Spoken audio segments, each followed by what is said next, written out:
Kerajaan Yesus Muli ke kerajaan Yesus raya Inbo di dong tu bila Indom di dong persuang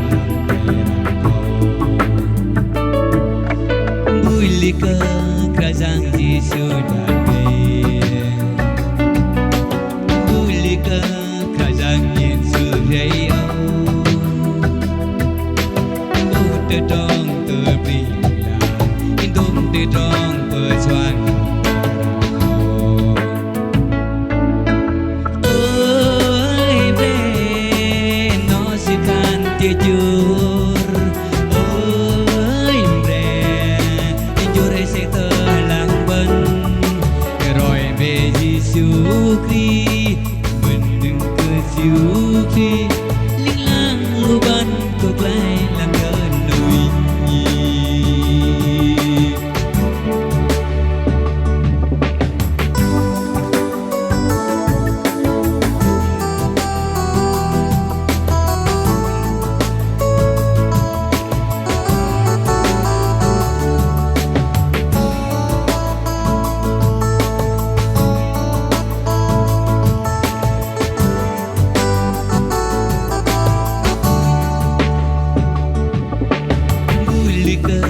Kerajaan Yesus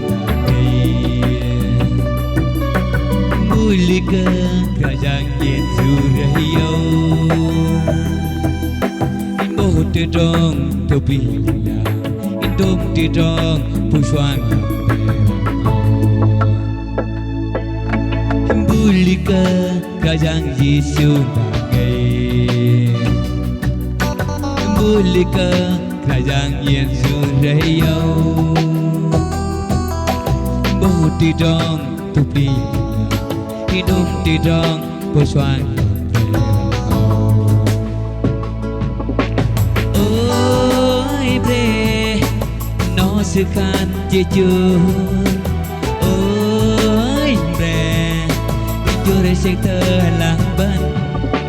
Rồi về từ đó gió bên đường Giêsu Christ linh lang lưu bân cuộc lại làm cơn nổi Ôi bre